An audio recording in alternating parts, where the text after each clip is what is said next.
Breaking news మంత్రి కొండా సురేఖ వివాదంలో big twist నెలకొంది. సీఎం రేవంత్ కి మంత్రి కొండా సురేఖ క్షమాపణలు చెప్పారు. సుస్మిత పటేల్ చేసినటువంటి వ్యాఖ్యలపైన కొండా సురేఖ క్లారిటీ ఇచ్చారు. మనస్పర్ధల కారణంగానే పార్టీలో గొడవలు వచ్చాయని కొండా సురేఖ అంటున్నారు. సీఎం రేవంత్ పై నా కూతురు ఆవేశంగా మాట్లాడింది. తొందరపడినందుకు ఆవేశంగా మాట్లాడినందుకు క్షమించండి అని కొండా సురేఖ అన్నారు. అయితే ఈ వివాదానికి సంబంధించి అందరికీ తెలిసిందే. ఓఎస్డి సుమంత్ విషయంలో ఉత్తమ్ కుమార్ రెడ్డి ఫిర్యాదు అందించారని, ఆ తర్వాత ఆయనపై కేసు నమోదు చేయడం, ఆ తర్వాత మఫ్తీలో వచ్చిన పోలీసులు కొండా సుస్మిత ఇంటికి వెళ్ళిపోయి సుమంత్ అరెస్ట్ చేసేందుకు ప్రయత్నం చేయడం, అక్కడి నుంచి కొండా సురేఖ సుమంత్ని తీసుకుని బయటకు వెళ్ళిపోవడం, ఆ తర్వాత పొన్నం ఇంటికి వెళ్ళేందుకు ప్రయత్నం చేయడం, పొన్నం అందుబాటులో లేకపోవడం, అక్కడి నుంచి ఎక్కడ వెళ్ళారో తెలియదు కానీ ఒక వివాదం అగ్గిరాజుకుంది. ఆ తర్వాత కొండా సుస్మిత పటేల్ మా నాన్నగారికి అంటే కొండా మురళికి గన్మెన్ తీయించారని చెప్పి మా నాన్నకి గన్మెన్ అక్కర్లేదు కానీ రేవంత్ రెడ్డి తమ్ముళ్ళకి అన్నలకి మాత్రం గన్మెన్లు కావాలా, అనవసరంగా మాపై రాద్ధాంతం సృష్టిస్తున్నారు, బీసీలమని చెప్పి మాపై కుట్రలు పన్నుతున్నారు. ఒకవేళ సుమంత్ పై కేసు నమోదైతే ముఖ్యమంత్రి రేవంత్ రెడ్డికి అత్యంత సన్నిహితున్నటువంటి రోహిన్ రెడ్డిపై ఎందుకు కేసు నమోదు కాదు? అదే రోహిన్ రెడ్డి ఆఫీస్లో జరిగిన విషయం పైన రోహిన్ రెడ్డిపై కేసు నమోదు కాదు, కానీ సుమంత్ పై కేసు నమోదు అయిపోయి సుమంత్ పైన ఫిర్యాదులు వస్తాయి, సుమంత్ని అరెస్ట్ చేసేందుకు పోలీసులు వస్తారు, కానీ రోహిన్ రెడ్డిని అరెస్ట్ చేయరా? మొత్తం దీని వెనుక ఉంది వేం నరేందర్ రెడ్డి, అటు రోహిన్ రెడ్డి అండ్ రేవంత్ రెడ్డి. ఈ ముగ్గురు మూలంగానే కొండా సురేఖ ఫ్యామిలీ ఇబ్బందులు పడుతోంది అని చెప్పి ఏకంగా ముఖ్యమంత్రిని టార్గెట్ చేసి కొండా సురేఖ కూతురు సుస్మిత మాట్లాడుకొచ్చారు, ఆగ్రహం వెలగక్కారు, చాలా సంచలన వ్యాఖ్యలు చేసుకొచ్చారు. అయితే ఇప్పుడు దానిపై కొండా సురేఖ క్లారిటీ ఇచ్చారు.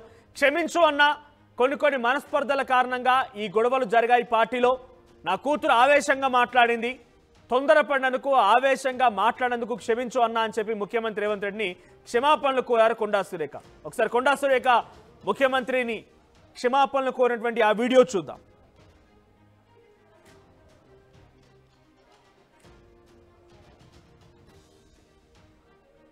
క్షమాపణ చెప్తూ మాదంతా కూడా అందరం సర్దుకొని ముందుకెళ్తామని తెలియదు. మాదంతా ఒక కాంగ్రెస్ కుటుంబంలో టీ కప్పులో తుఫాన్ లాగా మన కుటుంబాలలో గొడవలు వస్తాయి. అట్లనే కొన్ని మిస్అండర్స్టాండింగ్స్ వల్ల మాలో కూడా కొంత గొడవ రావడం జరిగింది. పార్టీలో కూడా ఏదో మిస్అండర్స్టాండింగ్ తోటి కొన్ని గొడవలు రావడం జరిగింది. మరి కుటుంబం అన్నాక అందరం కలిసి నడవాల్సిందే. కాబట్టి మరి మా పాప ఏదైతే ఆ రోజు అంటే కొంత పోలీసు రావడం వల్ల ఆవేశంలో ముఖ్యమంత్రి గారిని కొంత మాట్లాడడం ఏదైతుందో దాని విషయంలో నేను క్షమాపణ చెప్తూ మాదంతా కూడా అందరం సర్దుకొని ముందుకెళ్తామని తెలియదు. మాదంతా ఒక కాంగ్రెస్ కుటుంబంలో మరంతా ఓ కాంగ్రెస్ కుటుంబం అన్నాక కొన్ని గొడవలు వస్తాయి. మా పాప ఏదో ఆవేశంలో ముఖ్యమంత్రిని ఉద్దేశించి మాట్లాడింది, వాటన్నిటి కూడా సమసిపోయాయి, ఇప్పుడు ఫుల్ స్టాప్ పడింది, క్షమాపణలు చెప్తున్నానని చెప్పి కొండా సురేఖ మాట్లాడుకొచ్చారు. సో ప్రస్తుతానికి మరి ఇక్కడితో సమస్య ముగిసినట్టేనా? మరి ఆ గన్ పెట్టి బెదిరించింది ఎవరు? గన్ ఎక్కడి నుంచి వచ్చింది? మీ సమస్య ముగిసింది కావచ్చు, మీ సమస్య ముగింపు పలిగింది కావచ్చు, మీ సమస్యకి ఎండ్ కార్డు పడింది కావచ్చు, మీ మధ్య రాజకీయ విభేదాలు ఉంటే మీ మాటల మధ్య మీ మనస్పర్ధల మధ్య ఫుల్ స్టాప్ పడింది కావచ్చు, కానీ మీ పార్టీలో ఉన్నటువంటి ముఖ్య నేతలే కదా గన్ ఉందని చెప్పింది. మీరే కదా సుమంత్ పటేల్ అనేటువంటి వ్యక్తి, సుమంత్ అనే వ్యక్తి గన్ పెట్టి ఆ సిమెంట్ ఫ్యాక్టరీకి సంబంధించిన వారిని బెదిరించారని చెప్పింది. మరి ఇప్పుడు ఆ గన్ ఎక్కడి నుంచి వచ్చిందని ఎంక్వైరీ చేయాల్సిన అవసరం ఉందా లేదా? దీంట్లో రోహిన్ రెడ్డి కూడా ఉన్నారనేటువంటి మాటని ఏకంగా సుస్మిత మాట్లాడుకొచ్చారు. మన రోహిన్ రెడ్డి ఉన్నారు, రోహిన్ రెడ్డి ఉన్నారంటే ముఖ్యమంత్రి ఉన్నట్టే అనే రకం కూడా సుస్మిత మాట్లాడుకొచ్చారు. మీ అంతటా మీరే గొడవపడి మీ అంతటా మీరే కొట్టుకొని తిట్టుకొని మా సమస్య ముగిసింది మీరు పట్టించుకోకండి అంటే కుదరదు. ఆ గన్ ఎక్కడి నుంచి వచ్చింది, గన్ కల్చర్ ఎలా పెరిగిపోయింది అనే విషయం పైన కూడా కొంత ఇదే సదరు మంత్రి కొండా సురేఖ వివరణ ఇస్తే బాగుండేదేమో. ఎస్, మా ప్రతినిధి మధు అందుబాటులో ఉన్నారు. మధు, మా సమస్యకి ఎండ్ కార్డ్ పడింది, కుటుంబం అన్నాక కొన్ని సమస్యలు ఉంటాయి కానీ కలిసికట్టుగా వెళ్తాము, మేము టీ కప్లో తుఫాన్ లాంటిదని చెప్పి మాట్లాడుతున్నారు. ఓకే, వాళ్ళ మధ్య రాజకీయంగా విభేదాలు రావచ్చు, మంత్రివర్గంలో కొన్ని విభేదాలు ఉండొచ్చు, పొంగులేటి వర్సెస్ కొండా సురేఖగా యుద్ధం జరగవచ్చు, తర్వాత రేవంత్ రెడ్డి వర్సెస్ కొండా సురేఖ కూడా యుద్ధం జరగవచ్చు, దానికి ఫుల్ స్టాప్ పడవచ్చు. కానీ గన్ కల్చర్, గన్ ఉందని చెప్పిందే వాళ్ళు, గన్ పెట్టి బెదిరించారనే రకంగా చర్చ జరిగింది. మరి నిజంగా గన్ ఉందా లేదా? రోహిన్ రెడ్డి ఆ కార్యాలయం వేదికగా ఓ పలానా సిమెంట్ ఫ్యాక్టరీ పైన, సిమెంట్ కంపెనీ పైన వాళ్ళు బెదిరింపులకు పాల్పడ్డారా లేదా? ఇవన్నీ కూడా కొంత క్లారిటీ రావాల్సి ఉంది. వాటిపైన మంత్రివర్గంలో కానీ లేకుంటే కొండా సురేఖ క్లారిటీ ఇచ్చారా? ఎగ్జాక్ట్లీ ఈ వివాదం అవుతా ఉంది. ప్రతిపక్షాలు దీనిపైన ఫోకస్ చేశాయి. వాళ్ళ ఇంట్లో వివాదం కాదు, వాళ్ళ కుటుంబం మధ్య వివాదం కాదు, ఇది ప్రజల మధ్య సంబంధించినటువంటి అంశం.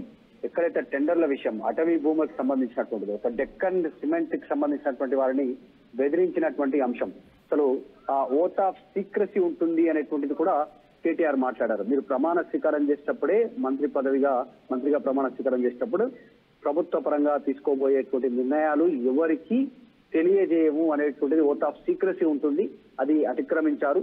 అసలు ఈ టెండర్లు వచ్చినట్టుగా ఈ ముఖ్యమంత్రి ఫైల్ ని జపాన్ పిలిపించుకున్నట్టుగా ఇవంతా కూడా మంత్రి కూతురుకి ఎలా తెలిసాయి అనేటువంటి క్వశ్చన్ చేస్తా ఉన్నారు. ఒకవైపు ఇదంతా ఉంటే డైరెక్ట్ గా ముఖ్యమంత్రి అన్నదమ్ములని, ముఖ్యమంత్రి చుట్టుపక్కల ఉన్న కోటరీని వీళ్ళందరినీ టార్గెట్ చేసినా కూడా ఇంతవరకు ప్రభుత్వం నుంచి వివరణ రాకపోవడం పైన కూడా చర్చ కొనసాగుతుంది. అసలు ఏం జరుగుతా ఉంది, అంత పెద్ద ఆరోపణలు చేస్తే రియాక్ట్ ఎందుకు కాలేదు, దానిపైన వివరణ ఎందుకు ఇవ్వలేదు అనేటువంటి ఈ రోజు కాకపోయినా రేపైనా వివరణ ఇవ్వాలంటున్నారు.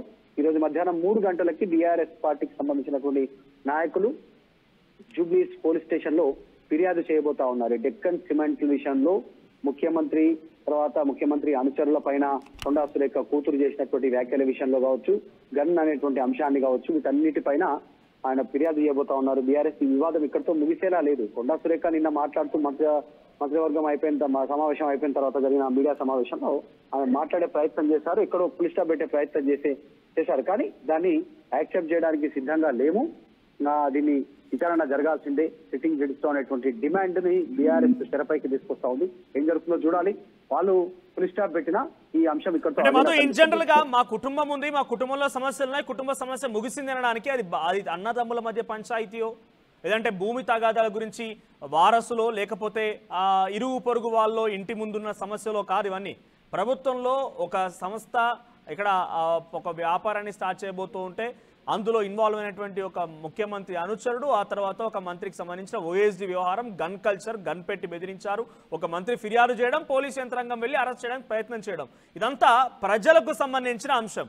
సో ఇక్కడ ఎవరు ఎటువంటి స్కామ్లో పాల్గొన్నారు ఏంటి అనేది బీఆర్ఎస్ పార్టీ అడగబోతోంది, కంప్లైంట్ ఇవ్వబోతుంది అనేది పక్కన పెడితే, సో కేవలం ఒకవేళ గన్ కల్చర్ ఉంది, గన్ని పెట్టి బెదిరించారంటే ఇంతకే గన్ ఎక్కడి నుంచి వచ్చిందనే విషయం పైన కూడా సుస్మితా పటేల్ మాట్లాడుకొచ్చారు. తను ఏమన్నారంటే డైరెక్ట్గా గన్ వచ్చింది అని అంటే డైరెక్ట్గా ముఖ్యమంత్రి పంపించారా ఈ గన్ని అని కూడా తను క్వశ్చన్ చేశారు. సో దానిపైన ఏమైనా ఫుల్ క్లారిటీ వచ్చే అవకాశం ఉందా మంత్రివర్గం నుంచి? ఎగ్జాక్ట్లీ, ఇది కూడా పెద్ద ఎత్తున చర్చ కొనసాగుతుంది. రీజన్ ఏంటంటే అది లైసెన్స్డ్ గన్నా, లైసెన్స్ లేని గన్నా, అసలు ఎట్లా దీనికి సంబంధించినటువంటి ఎట్లా క్లారిటీ తీసుకోవాలనుకుంది, దానిపైన విచారణ జరగాలనేటువంటి డిమాండ్ తెరపైకి వస్తా ఉంది. అవన్నీ మాట్లాడలేదు కొండా సురేఖ, ఒక క్లారిటీ పులి స్టాప్ పెట్టే ప్రయత్నం మాత్రమే చేశారు. మా అయిపోయింది సమస్య, అందుకు క్షమాపణ చెప్తున్నాను, కూతురు మాట్లాడినాను కదా, మీరు క్షమాపణ చెప్పుకుంటే కాదు, ప్రజల తరఫు నుంచి ఒక ప్రజలకు సంబంధించినటువంటి అంశం ఆ కోణంలో కాబట్టి దానిపైన వివరణ రావాల్సిందే, పూర్తి స్థాయిలో దర్యాప్తు జరగాలనేటువంటి డిమాండ్ ఉంది. ఎక్కడ దాకా వెళ్తుందో ప్రభుత్వ వివరణ కోసం కూడా ఎదురు చూస్తా ఉన్నారు, ప్రభుత్వం ఎట్లాంటి నిర్ణయం తీసుకుంటుందో అని. Right, thank you Madhu. So మొత్తంగా కొండా సురేఖ అన్న నా కూతురు మాట్లాడింది, కొంత ఆవేశంగా మాట్లాడింది, తొందరపడి మాట్లాడింది, ఆవేశంగా మాట్లాడింది కాబట్టి నేను క్షమాపణ చెప్తున్నా. కుటుంబం అన్నాక సమస్యలు ఉంటాయి, సమస్యలు పరిష్కరించుకోవాలి, ఎండికాడు పడింది, మేమంతా కూడా కలిసికట్టుగా ముందుకు పోతున్నాం, టీ కప్లో తుఫాన్ లాంటిదనే మాటలు కొండా సురేఖ ఇప్పుడు మాట్లాడుతూ నిన్న మీడియా అంటే కేబినెట్ సమావేశం తర్వాత మీడియా బ్రీఫింగ్లో, ప్రెస్ బ్రీఫింగ్లో మంత్రులు కొండా సురేఖ, పొంగులేటి పక్కపక్కనే కూర్చొని వ్యాఖ్యలు చేసి అక్కడి నుంచి వెళ్ళిపోయారు. అయితే సమస్య ముగిసింది, కానీ ఈ సమస్య ఇంకా మిగిలే ఉందనేది డెఫినెట్గా పబ్లిక్కి అర్థమవుతుంది, ప్రతిపక్షమైనటువంటి బీఆర్ఎస్ కూడా పట్టుబడుతోంది. సో ఆ గన్ ఎక్కడి నుంచో వచ్చింది, ఆ కంపెనీ నిజంగానే బెదిరించారా, అక్రమాలకు పాల్పడ్డారా, ముఖ్యమంత్రి సోదరుల పేరు ఇక్కడ తెర మీదకి వచ్చింది, మంత్రి ఓఎస్డీ పేరు తెర మీదకి వచ్చింది, అసలు ప్రభుత్వానికి ఏమాత్రం సంబంధం లేనటువంటి మూడో వ్యక్తి రోహిన్ రెడ్డి పేరు కూడా తెర మీదకి వచ్చింది. సో వీళ్ళ ప్రమేయం ఎలా ఉంది, ఎంతమైనా ఉంది అనేది మాత్రం మరి నిజంగా ప్రభుత్వం ప్రజలకి క్లారిటీ ఇస్తుందా, పబ్లిక్ ముందు దీన్ని ఒక ఓపెన్ బుక్గా మారుస్తుందా అనేది మాత్రం చూడాల్సిన అవసరం అయితే ఉంది. ఇక దీనిపైన మా ప్రతినిధి మరు చెప్తున్నట్టుగా బీఆర్ఎస్ పార్టీ జూబ్లీ హిల్స్లో కంప్లైంట్ కూడా ఇవ్వబోతున్నట్టు, మరి కంప్లైంట్ ఏమవుతుందో చూడాల్సిన అవసరం అయితే ఉంది. సో మీ అభిప్రాయం ఏంటి? ఇది కేవలం వాళ్ళ కుటుంబ సమస్య అని చెప్పి కొండా సురేఖ అంటున్నారు, అంటే మంత్రివర్గంలో ప్రభుత్వం నుండి మా సమస్య అంటున్నారు, కానీ ఇది ప్రజల సమస్య అనేది ప్రజలకు కూడా అర్థమైంది. సో మీ అభిప్రాయం ఏంటి? కొండా సురేఖ క్షమాపణ కోరడంతో ఇక సమస్య ముగిసినట్టే మీరు కూడా భావిస్తున్నారా, లేదా దీని వెనుక ఎవరున్నారో నిజానిజాలను బయట పెట్టాలని మీరు కూడా అడుగుతున్నారా? మీ అభిప్రాయాన్ని కామెంట్ చేయండి.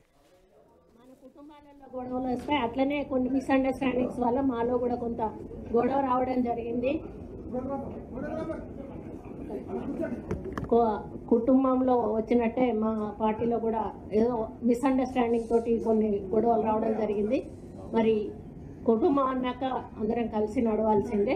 కాబట్టి మరి మా పాప ఏదైతే ఆ రోజు అంటే కొంత పోలీసు రావడం వల్ల ఆవేశంలో ముఖ్యమంత్రి గారిని కొంత మాట్లాడడం ఏదైతుందో దాని విషయంలో నేను క్షమాపణ చెప్తూ మాదంతా కూడా అందరం సర్దుకొని ముందుకెళ్తామని తెలియదు. మాదంతా